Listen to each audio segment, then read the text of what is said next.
Slater Crusaders, America's the greatest country in the world. Glad you're here. Lots to do. Got to talk about Bernie first. Bernie's major rise. Let's get caught up. So Bernie crushed it in Nevada. He got like 47 or 8% of the vote. South Carolina is up next on Saturday. There's a debate tonight as well, so we'll talk about that coming up in a little bit as well.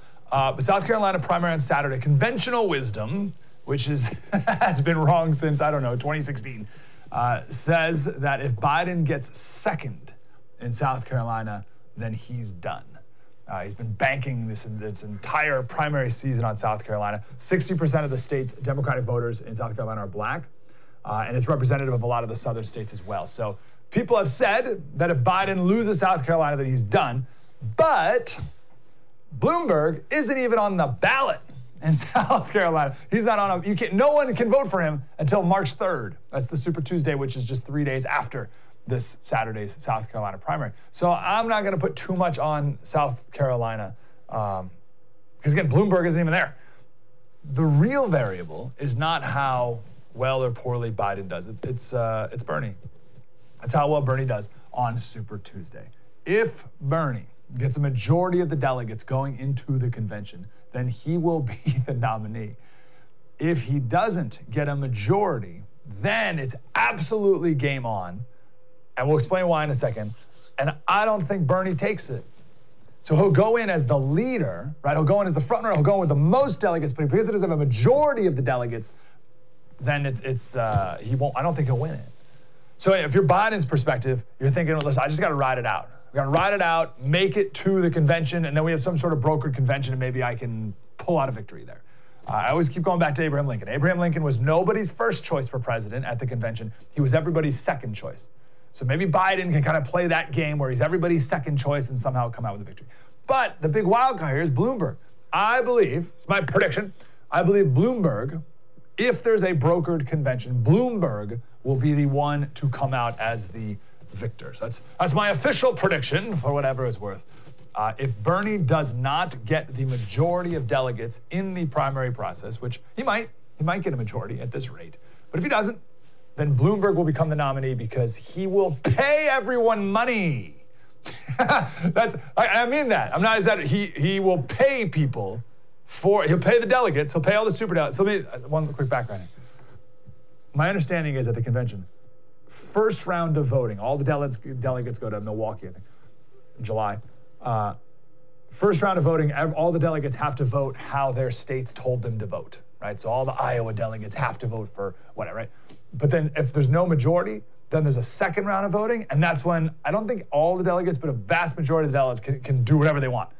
So if you're a bound delegate and I have to vote for Biden the first round, second round, all bets are off, I can do whatever I want now. And that's when Bloomberg's gonna come in and pay everyone off. And he's got a history of doing that, as we outlined before. I found a different article than the one we talked about last week. This is a BuzzFeed article from 2013. This is after his mayorship, his third term. He said, the headline was, Mike Bloomberg won't be there to buy everyone off in de Blasio's New York. The subheadline is, Mike's protection money muffled a rowdy town and the city's going to be noisy again. Check out this quote. This is amazing. One of Mike Bloomberg's signal accomplishments in New York City was reversing the flow of corruption. In the old days, and in every other city in the world, most days, favor seekers bribe politicians. All right, so corrupt people bribe politicians with cash in envelopes, legal contributions, political support. But in Mike Bloomberg's New York, the mayor bribed you. Because again, he has a net worth of $63 billion. Trump's net worth is $3 billion. So the mayor bribed you, buying the silence or cooperation of individuals, cultural organizations, and social service groups with hundreds of millions of dollars spent in small personal favors, a legal payment here, a medical procedure there, and charitable contributions.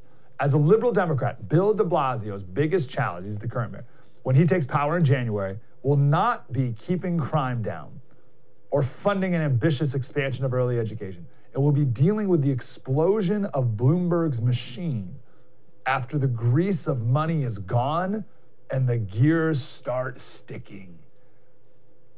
Wow, that is unbelievable.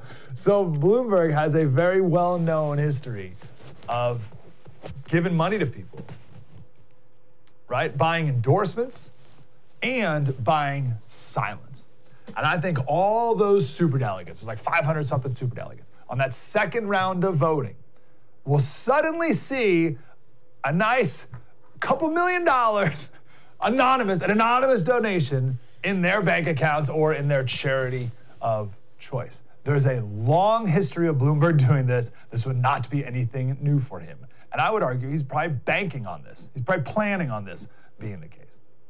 So there's my official prediction on what will happen if we get that far. But again, all that's riding on whether or not Bernie gets a majority. If he gets a majority in the first round, then I don't know what the DNC can do to stop that. In the meantime, this is the Bernie that we're dealing with, and more importantly, this is the Bernie supporters that we're dealing with. This is Bernie on CNN yesterday. So, to the Democrats who say, you don't say good things about Fidel Castro. He destroyed freedoms in that country. He picked winners and losers and killed them and put them in prison forever. You don't give him a pat on the back for anything. You don't give, it's not a question. Truth is truth. All right? Now, if you want to disagree with me, if somebody wants to say that, and by the way, all of those Congress people that you mentioned just so happen to be supporting other candidates, just accidentally, no doubt, coincidentally. But, you know, the truth is the truth. And that's what happened in the first years of the Castro regime. All right. What are we doing here? What's happening? What's he talking about? The truth is the truth. And the audience clapped. The audience clapped. He was defending Castro. The audience clapped. Wow. All right, we got to explain this. We got to talk about this. How can people clap to that sentence? That sentence doesn't even make any sense. Truth is truth. And we're going to talk about Cuba's literacy program coming up in the next segment here. We'll debunk all that, because that was the context of that, is Cuba's literacy program. So we'll debunk all that. But that's really not the point. Matt Walsh wrote this yesterday, and this is true, and it was the exact same thing for Trump in 2016 and Trump supporters. And it's just politics 101 here. So let me pull it up here. There it is. He said, Bernie's arguments are moral, not economic. That's why he has so much support. He's speaking to the moral outrage that people feel, much of it justified. And the right has to respond on moral grounds. Talking about the economic and feasibility of his proposals will not be effective.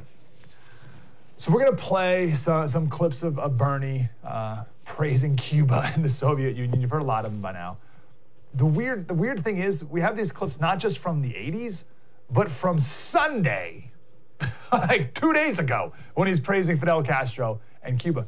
But it doesn't matter, right? If I came back and we spent the entire rest of the hour debunking the economic results of communism, that's a good academic exercise, but it doesn't matter, because Bernie's not making economic arguments. You've heard every clip he's asked, this is going to cost $60 trillion. And he's like, wow. He just brushes his, like, they don't even pretend to make an economic argument at all. He's making moral arguments to his supporters. If you know a Bernie supporter, if you went up to them, or I went up to them and told them that this program is going to cost $60 trillion, and you give them all the proper context of what that means and what the current budget is, it doesn't matter. They're so angry at the system. No economic. All the argument that they would need is truth is truth. They're like, oh yeah, great point. And Trump was similar in many ways, right? He said we're going to build a wall, and who's going to pay for it? Mexico's going to pay for it. Mexico wasn't going to pay for it. But that didn't matter. It wasn't an economic argument that he was making. It was a moral argument. His point was, when he said that, was the wall so obviously needs to be built. It so obviously should have been built already. The Republicans and the system has betrayed you for all these decades. And this whole crisis isn't our fault anyway, so Mexico should pay for the wall. That's what that was. And I remember a lot of Democrats would come back and be like, well, Mexico, and they don't have the money to blah, blah, blah. What about the money? There was no economic anything about that point. It was a moral argument. He was tapping into moral outrage of, in that case, Republicans. And Bernie's doing the same thing now. He's tapping into the moral outrage. And when you do that, it's super powerful. Nothing else matters. When Bernie says we need free health care, no supporter of his is going to be swayed by cost projections. To them, it's unjust that health care costs any money at all. It's a moral issue. So it's really, really difficult, if not impossible, to ever snap people out of that fantasy land. The best chance you have is to make a moral argument. So we're going to do that. There's a debate tonight. People are going to, on the debate stage, the Democrats up there are going to tell Bernie, because that was one line that worked when Bloomberg said, it's a communism. A communism doesn't work, right? That got a lot of rise. So you're going to hear Bloomberg and others, well, maybe not others, but definitely Bloomberg, using that line about communism, how communism doesn't work. But you know what that does? It just emboldens Bernie's supporters even more. So we'll see if any of the Democratic candidates are sharp enough to make moral arguments against Bernie's policies and principles. In the end, I agree with our friend Hans Fien. He wrote the other day, he said, I have a feeling that Bernie's 4-decade habit of fangirling over commie despots will not cost him as many votes as we'd think, because hatred of the West is pretty baked into the leftist cake at this point. So coming up later in the show, we're going to make moral arguments against Gavin Newsom's proposals for homelessness and housing. He wrote a tweet the other day that how doctors should be able to write a prescription for housing, just like they do insulin or whatever. Yeah. And again, like, that's not an economic argument, right? So you can't be like, well, that the economic feasibility of, like, that's not what, that's a moral argument. So we're going to make a moral rebuttal to that.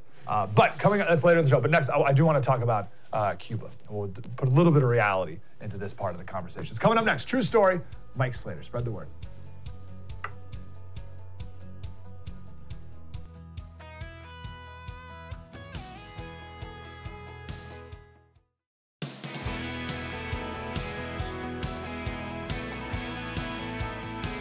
Hey, Senator Crusaders, I want to talk a little more about Bernie here. Read a great line from Michael Malice the other day. He said, when Bernie types claim that we don't want Venezuela, we want Sweden, they need to realize that the Venezuelans didn't want Venezuela.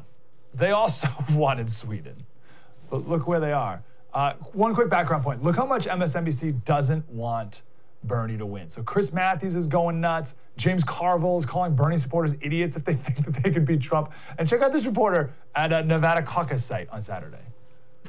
Largely people of color. Of those, the majority are Latino, and they are clearly, at least from eyeballing it, strongly in favor of Bernie Sanders, with Joe Biden coming in second. Brian? Gosh, I love that clip so much. That's amazing.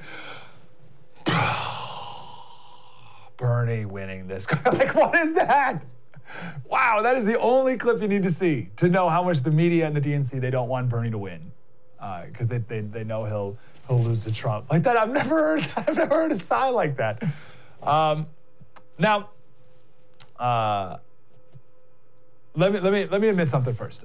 I keep going back and forth on this, because I just said, you know, they know that Bernie can't beat Trump, but no one thought Trump could win either, right? So, and I hear a lot of people saying that, like, you know, the people who are saying Bernie can't win, like, you said the same thing in 2016, right? So I think that, I'm like, oh yeah, that's true. So maybe Bernie could win, but Bernie's not Trump. Bernie's not Trump on optics, on stagecraft, messaging, branding, like they're totally different. Bernie is not Trump. And also on the issues, Trump's policy stances were on Republican brand. He was not running, Trump was not running on anything new or different or extreme for the majority of the Republican Party. His posture was different, right? His approach was different. But in the end, he just wanted to build the wall. As we talked about the other day, Bill Clinton put it in his State of the Union address, how we need to build a fence, right? So Trump was just promising to actually do the things that Republicans have promised to do for decades. But Bernie's completely different. Bernie is proposing radically different policies and radically more extreme policies than the left has ever talked about. So that's a big difference as well. But even whether he wins or not, it hit me the other day for the first time, and I'm late to this, and I know you've already thought this, but it's not good that even this many people support someone like Bernie Sanders and his policies, right? Someone like Bernie running for office would get like 10% of the vote because 10% of people are crazy. You're always going to have 10%. And then in 2016, it was a binary option against Hillary, right? So if you liked Hillary, then you vote for Hillary, and that's like 60% of people. And then, if you don't like Hillary, you vote for Bernie, and that's like 40% of Democrats, right? So you get 40%. So you look at that, you're like, oh, 40% of people are socialists. You're like, well, no, not really. It's just they didn't like Hillary. But now we see 50% of Democrats supporting Bernie and his policies when there's lots of other options as well. And that's concerning. So while I'm celebrating the fact, and I've been celebrating the fact that he's in the lead because I do think it's good for Trump in the end, very bad for our country that a socialist is doing even this well. The left's Overton window is being skewed now very far to the left. And I don't know if it's going to be a one-time thing or if the window's now over there for good. And if you ever want to win the White House as a Democrat, you have to be promising $60 trillion in new spending and government takeover of industry. I think that's unfortunately maybe the path we're headed on. Anyway, so more and more videos are coming out of Bernie praising the Soviet Union in the 80s. And there's going to be even more as Bloomberg's people are now spending truly endless amounts of money on opposition research, combing through everything that Bernie's ever said in his life to find more clips of him praising Castro. But this clip of Bernie, is from 60 Minutes this weekend. The Oppo research didn't have to go very far back to find this clip. Back in the 1980s, Sanders had some positive things to say about the former Soviet Union and the Sandinistas in Nicaragua. And everybody was totally convinced. Here he is explaining why the Cuban people didn't rise up and help the U.S. overthrow Cuban leader Fidel Castro. He educated the kids, gave them health care, totally transformed the society. We're very opposed to the authoritarian nature of Cuba. But it's unfair to simply say everything is bad. When Fidel Castro came into office, you know what he did? He had a massive literacy program. Is that a bad thing, even though Fidel Castro did it? There's a lot of dissidents imprisoned in Cuba. That's right, and we condemn that. Okay, so first of all, came into office is a funny way to put Castro. Castro taking over power. Came into office. Also, politically, that's not how you win Florida. Talking about how Castro wasn't that bad. Here's the deal. We all understand nuance. We're smart enough to play the nuance game, right? Like, some things are good, some things are bad. We get that, right? We're all adults here. But why do you need to go out of your way to praise anything about Cuba, even their literacy program, when America has a 99% literacy rate too? Right? So the argument of, sure, they murdered and locked away political prisoners, but they have a great literacy program. Yeah, so do we. We also have high literacy rates, with the added bonus of not imprisoning people and subjecting people to such poverty that they get on rafts, hoping to be picked up by the Cuban military in the middle of the ocean. Does that make sense? Like, it'd be one thing if Bernie's picked up on something that we don't also have here in America. We also have a 99% literacy rate. So, I don't know what does that make sense? The other thing is, how do you trust any numbers coming out of Cuba? What's wrong with you? What's wrong with you that you're inclined to trust numbers for anything coming out of Cuba? Did we talk about Durante the other day? I don't think we did. Walter Durante. Oh, very short of this. So Walter Durante was the New York Times Moscow correspondent in the 30s, right? And he wrote in the New York Times, he said, there is no famine, no famine or actual starvation, nor is there likely to be. And he also wrote, any report of a famine in Russia is an exaggeration or malignant propaganda. All right? So any report of famine is an exaggeration or malignant propaganda. And 8 million people died from starvation during that period. 8 million. And this guy said, there's no famine. So it'd be one thing if he said, it's not that bad, only 1 million people are dying from starvation, and it was really 8 million. That'd be one thing. But this guy said, there's no starvation. What's starvation? That was the New York Times Moscow correspondent. 8 million people starved to death, and just for he won a Pulitzer Prize for his reporting, for that reporting. He won a Pulitzer Prize for it. All right, so same thing today. Why would you trust anything that's coming out of a communist country? There's another thing that the left praises about Cuba. So it's two things. Well, three. It's their healthcare. So it's a literacy program. You hear that all the time. And then it's healthcare in general, but then as if like that's so great. But specifically, it's the low infant mortality rate. You've heard it before. You're going to keep hearing it. I guarantee you Bernie jumps on this bandwagon. Maybe tonight in the debate, he'll talk about the low infant mortality rate in Cuba. There's a lot of problems with that. And this is an important lesson for this specifically, but also just statistics in general. There's always more to the story. So reason why the infant mortality rate is low in Cuba. First, the abortion rate in Cuba is through the roof. This is very similar. I remember years ago I saw an article about how in Iceland, there's no more Down syndrome. No children are born with Down syndrome. And I remember I saw that and I thought, wow, like, that's amazing. They found some medical breakthrough in Iceland to eliminate Down syndrome. It's fantastic. And then you read the article and you realize, oh no, they just abort every baby who they think might have Down syndrome. And that's very different. Right? There's a big difference between curing Down syndrome and killing everyone who, like, you didn't eliminate Down syndrome, you eliminated people with Down syndrome. Those are very, very different things. So it's very similar here with Cuba, right? So tons of abortion, but also if there's any potential complications nearing the end of a birth, they just have an abortion and they don't count that as an infant mortality. New York Times wrote an article in 2015 called "In Cuba, an abundance of love, but a lack of babies." And the whole article is story after story of woman after woman who's had like 4, 5, 6 abortions. It's just like normal birth control. So anyway, that's one reason. There's a ton of abortion in Cuba. But also, we in America, we calculate infant mortality differently than the rest of the world. So again, this is the lesson in statistics. So in America, any baby born of any size is considered a live birth. And if the baby passes away within 1 year for any reason, it's considered infant mortality. Other countries do it differently. In many other countries, any baby born under 5 pounds, 8 ounces is not considered a viable baby. So really any premature baby is not considered alive in the first place. And in some countries, any baby, and in America, if you're born less than a pound, you're still considered a baby. In some countries, any baby that dies within the first 24 hours is considered never alive. But in America, any sign of life in the first 24 hours is considered a living baby. So any, like one heartbeat, one breath, it's a living baby. And then if the baby passes away, that calculates towards infant mortality. But even places like Japan, any death within the first 24 hours is called a miscarriage in the first place, right? So just how they classify infants and alive and right, it's very different. It's not one standard around the world. So that's the case in Cuba, but also in Cuba, there's added pressure from doctors that if a baby dies less in that first year of life, to lie about the age or not report it at all. Why? Because I don't know, it's a communist country.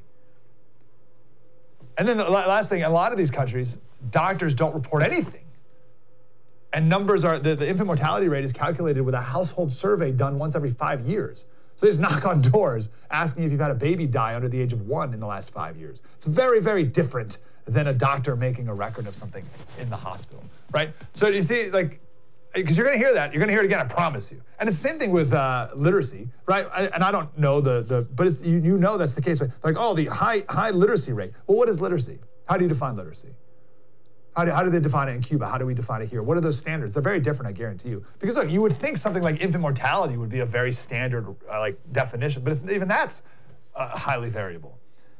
So my point of all this is, there's no reason to congratulate Cuba about anything, right? Period. There's nothing Cuba has that's good that we don't, right? If our literacy rate in America was like 40%, then I could be like, wow, Cuba has a really high literacy rate. Then I could maybe say, but we're a high too.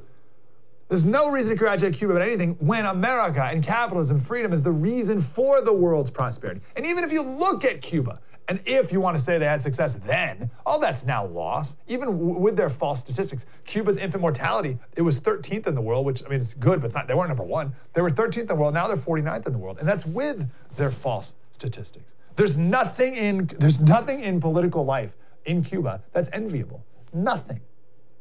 Even their Cuban sandwiches aren't that good. I had a friend who went to Cuba the other day, and they're just like bread with a piece of ham. They're not even good. That's not even, we do better at the Cuban sandwiches than Cuba. So if you want to excuse Bernie's ignorance in the 80s, right? Like, and maybe I've heard that argument from people will propose, they'll say, hey, Bernie, what do you mean about this? And I'd be like, hey, that was a long time ago, right? And I'll be like, okay, all right. So if you want to excuse Bernie's ignorance in the 80s, okay. There's no excuse for him apologizing for the communists of the world 2 days ago. But with our education system, that's been the last few decades, so many young voters for their entire childhood have been told how terrible America is, how unjust America is, being taught that in the name of multiculturalism, how wonderful the rest of the world is, even the Sandinistas, right? And if that's you, if you've just stewed in that for your entire childhood, then you're inclined to believe that the communists are good, and that those communist lies, you're more inclined to believe the communist lies than the reality around you. And the reality is that America is just and good. People have been so brainwashed, they think that Cuba has better health care than America. But they don't really think that. Because Bernie didn't go to Cuba for his health care after his heart attack the other day. He went to a private hospital in Vermont, obviously. So again, we're moving forward, just based on the last segment, moving forward, we're going to talk about Bernie from a more moral perspective. Because his voters are so emotionally attached to him and his principles. But while we're doing that, we're also going to make sure we give that dose of reality too. Coming up next, want to talk about Gavin Newsom. The other day he said, speaking about moral arguments, he said doctors should be able to write a prescription for housing. I said that kind of funny, a prescription for housing, just like they write one for insulin and other medicines. So I was on Fox News the other day, and we'll play that and debunk that ridiculous thought. Next, true story, Mike Slater, spread the word.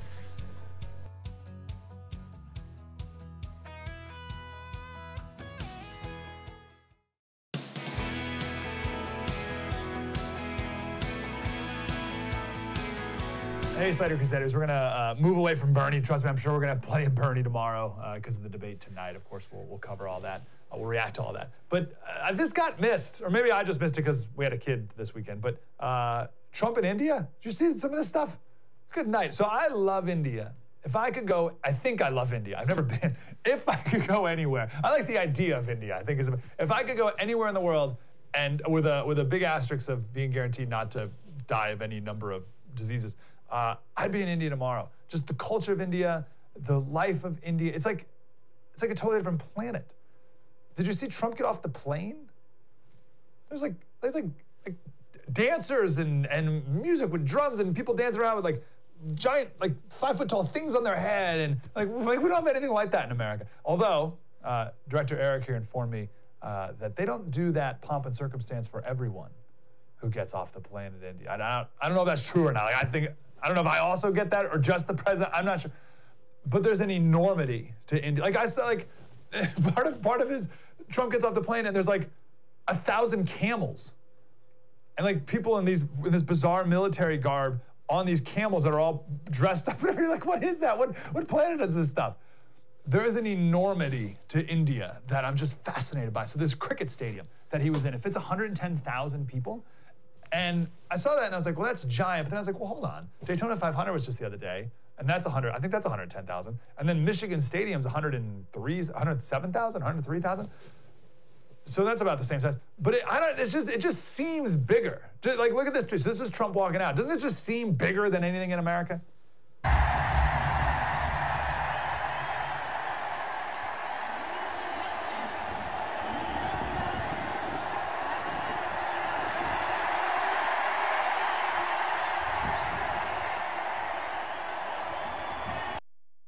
Right?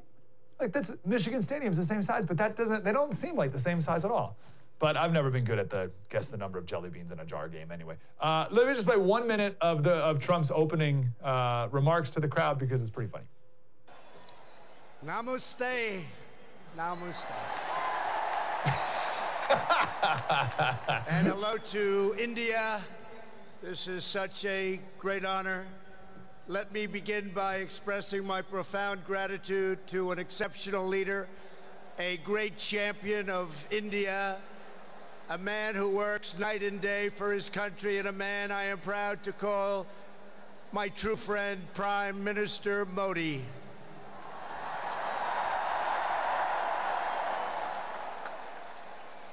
The First Lady and I have just traveled 8,000 miles around the globe to deliver a message to every citizen across this nation.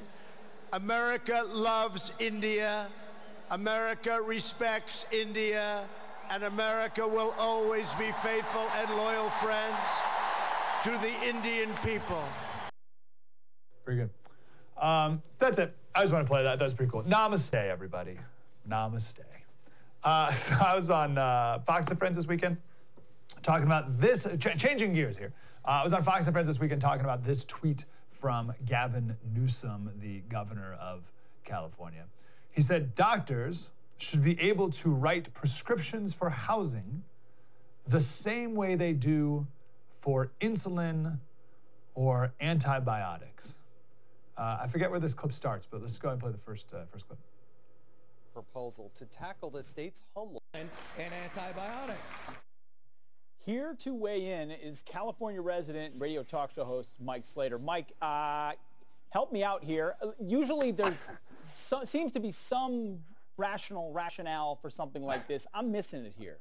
No, the Democrats have become really good lately at coming up with proposals that are so ridiculous, like so off the charts, that you don't even know where to begin on like deconstructing what they're talking about. So I think what he's getting at is that the old progressive idea that everyone has a right to a house. But first, fundamentally, you can't have a right to something that puts a burden or an obligation on someone else. There's no such thing as a right to a house.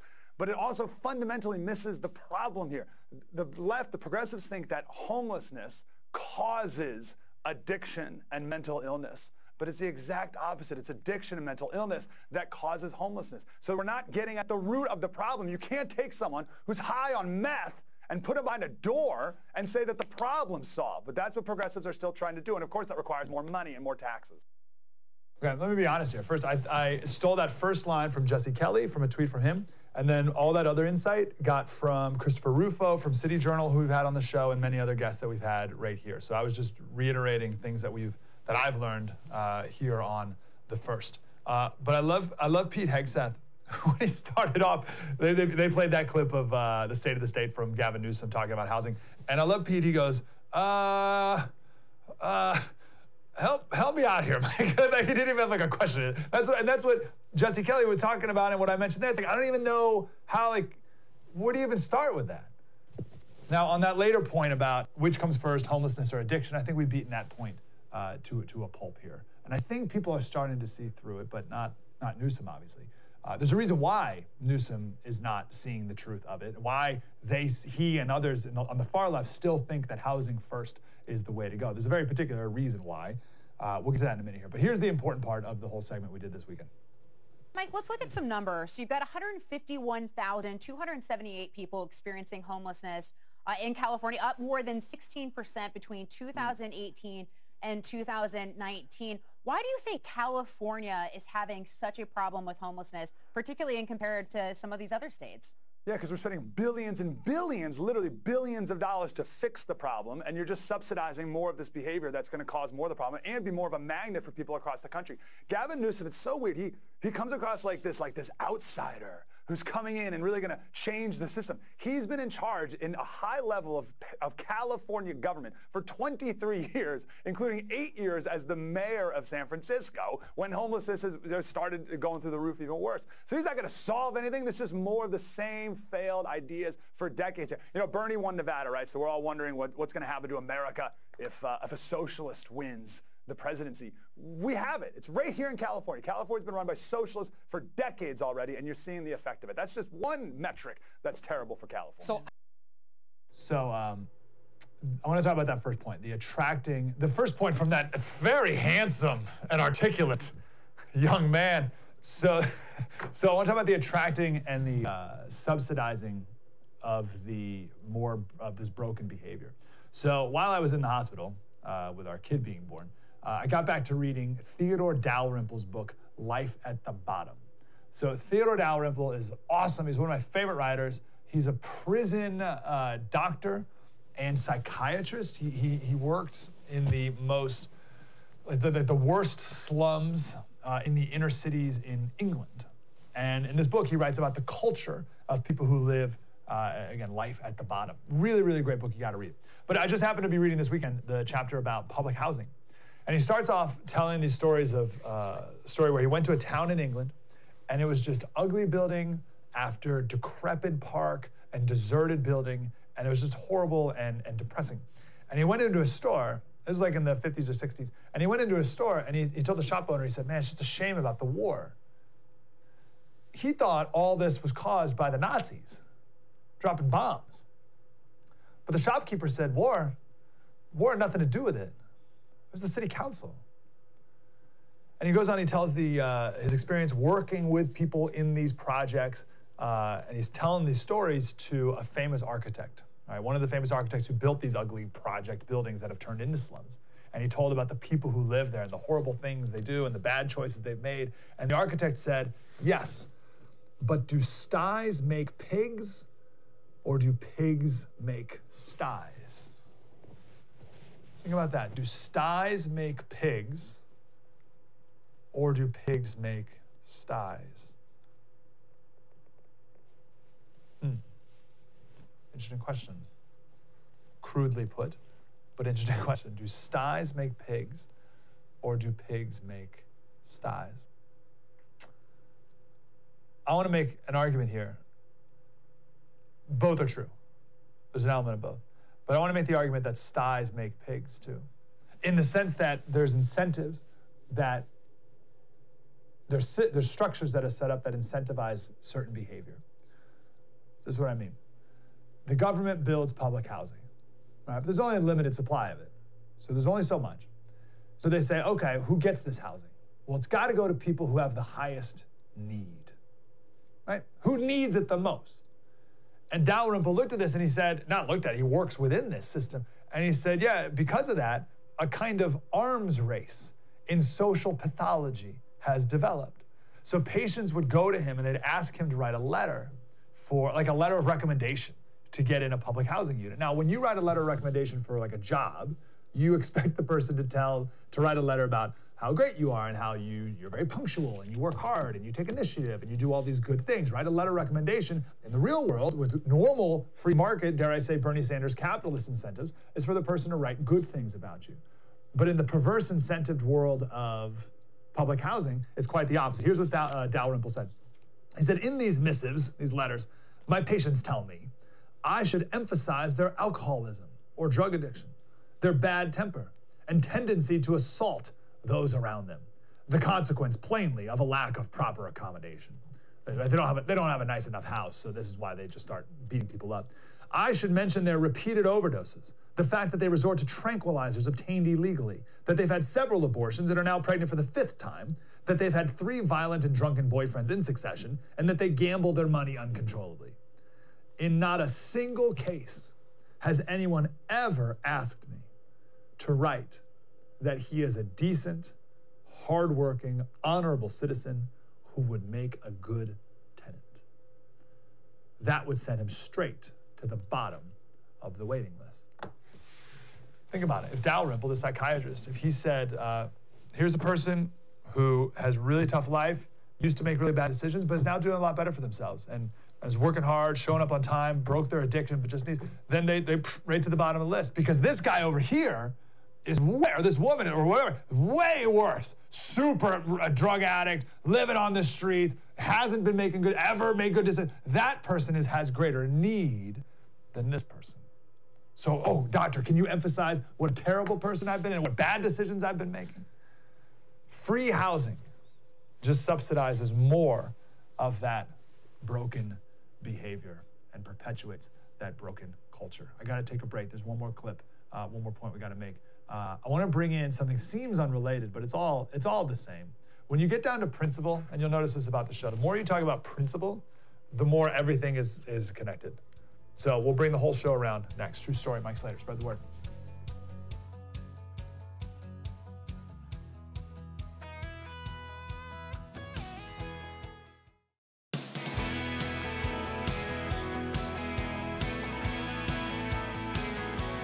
Slater Crusaders, I want to play one last clip from our Fox News appearance this last weekend. Again, if you're just tuning in, Gavin Newsom said doctors should be able to write a prescription for housing just like they do for insulin and antibiotics, which is like that is the last point we made about it.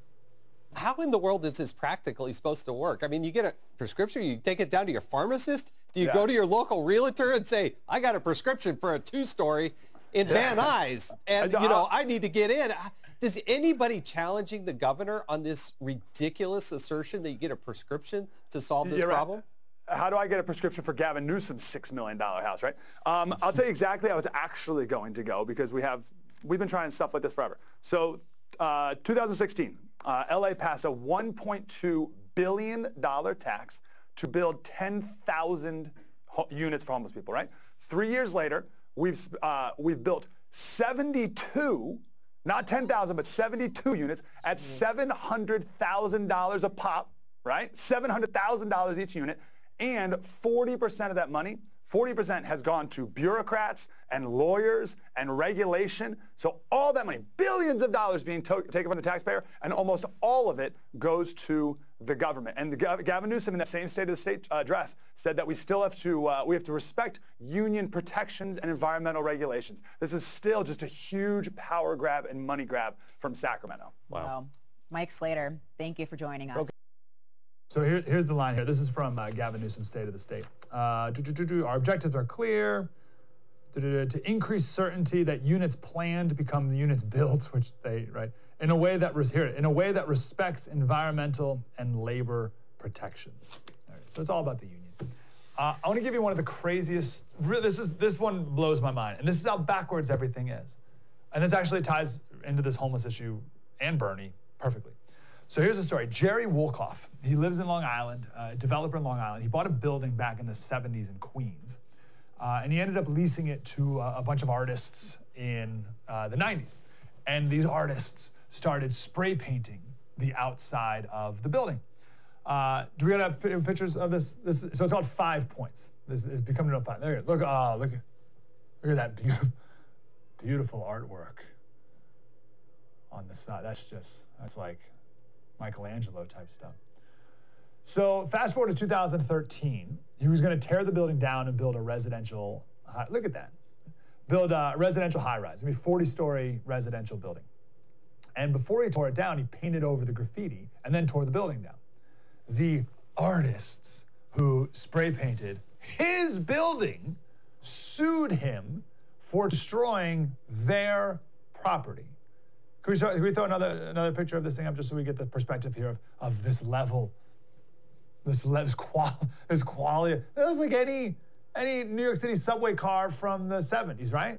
Or I guess now more, right? So a New York judge awarded the graffiti artists, I think there were 21 of them, awarded the graffiti artists $6.7 million in damages. Because that got to $6.7 million. Like what in the world?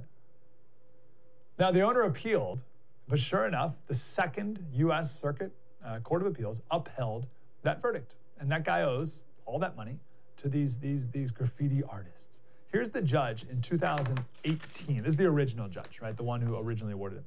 Wolkoff, the guy who, I don't know, owns the building, has been singularly unrepentant. He's been given multiple opportunities to admit that whitewashing was a mistake, show remorse, or suggest that he would do things differently if he had another chance. But he could care less, as he callously testified. The sloppy, half-hearted nature of the whitewashing left the works easily visible under thin layers of cheap white paint, reminding the plaintiffs on a daily basis what had happened. Oh, I'm sure it broke them up so much. The mutilated works were visible by millions of people on the passing 7 train. The shame of it all is that since 5 Points was a prominent tourist attraction, come on, tourist attraction? The public would undoubtedly have thronged to say its goodbyes. This is the judge during those 10 months that it was painted before it was torn down, and gaze at the formidable works of aerosol art. Aerosol art, that's good. Aerosol art for the last time. It would have been a wonderful tribute for the artists that they richly deserved. Okay.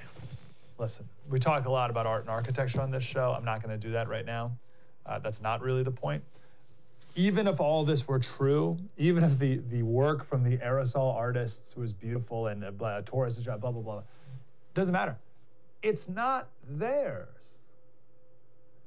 Right? So this whole debate about whether or not graffiti is proper art, not the point. Not theirs. Their what? It's not their wall. It's not their building. It's not their property. I don't care if someone painted the Mona Lisa on his wall. It's his wall, period. I don't know why this is so hard. And maybe a lot of this is, in California, we have ridiculous tenant laws. Like a tenant can do anything. It's like the tenant owns the apartment more than the guy who owns the building. And that makes no sense to me. Anything I do on this show, it's not mine. It's the first's. The first pays me, right? Anything I do on my radio show, it's not mine. It's the radio station. It's very simple. Now, anything I do from my house with my own equipment through my own company, that's mine, right? And I have to respect what's the first's, and I have to respect what's the radio stations, and I have to respect what's Fox News is, and right? Because I want everyone else to respect what's mine. And I wouldn't want someone coming in here, like someone walked into the studio and was like, oh, this is mine now. Like, what are you talking about? Oh, I spray painted this beautiful artwork behind you. This is now mine. Like, no. That's mine. See, imagine if someone did that to your house, right? Someone just rolls up to your house and puts this beautiful graffiti, aerosol art on your house, and they're like, this is mine now. What do you mean it's not yours? Yeah, it's mine. Look how beautiful it is. It's a tourist attraction. Throngs of people will come, right? That's insane. So how's this tie in with home? So you got how backwards that is, right? So how's this tie in with homelessness and crime? So with homelessness, whose streets are they? Who owns the streets, right? You're progressives. These are streets, right? Now, I should say this. On this show, we talk about homelessness almost entirely as a human issue, a truly compassion issue. I don't ever want to lose sight of the humanity that's involved with this, the souls that are involved. It's not purely an economic argument. But there are also, and the reason I bring that up is because there's a lot of conservatives who are like, homelessness is bad for business. You're like, yeah, but it's also bad for the person who's addicted and dying on the street. And that's what I really want to focus on mostly. But there are also economic and legal arguments to be made. This is my property. This is my building. This is my house. Or this is a public sidewalk or a public park. It's not just yours. When you camp out, when you spread out, when you defecate over it, you're acting like it's yours. You're taking ownership like it's yours. Just like those people who claimed that building was theirs because they painted on the wall. No, it's not yours. But in our backwards world today, graffiti artists can claim ownership of a building. Homeless people can claim ownership of a piece of land. And criminals can claim ownership to entire blocks. So that Theodore Dalrymple book I was talking about in the last segment, Life at the Bottom, tells a story about this sweet woman lived in the slums, and she was an easy target. Her house had been broken into 5 times in the last year. She's been robbed on the streets 3 times in the last year. And police told her it was her fault. They told her someone like you shouldn't be living someplace like this. So the streets have been handed over to the hooligans and the vandals and the robbers and the criminals. In their world, in the progressive world, decency equals vulnerability. And you'll get no sympathy from the government because of it. Things are completely backwards. Things are completely upside down. But think about it. The Democratic frontrunner is praising Castro's literacy programs. And people are applauding it because, as he says, truth is truth. Last point here, I got to go. The Second Circuit Court upheld that ruling to give the artists money. That's the Second Court of Appeals. The Ninth Circuit Court of Appeals, which is the craziest of them all. No one's really talked about this. No one's mentioned this. Trump flipped it. Trump nominating all these judges, he flipped the court. Trump's named 10 judges to the Ninth Circuit. That's more than 1/3 of the judges on the court. Isn't that amazing? So remember, one of the reasons that people held their nose to vote for Trump was he could nominate Supreme Court judges. And I don't know how many people thought about these other levels of judges as well. So a lot of good things have been happening there. Yet, still much work to be done in this crazy, upside-down, backwards world. Tonight, the debate in South Carolina. I guess Bloomberg's back up there again, so we'll see if Mini Mike can do better this go-around and get some more jabs at the front-runner Bernie. Obviously, plenty of analysis tomorrow with Jesse, Dana, Buck, and me on the first. True story. Mike Slater. We'll see you tomorrow. Spread the word.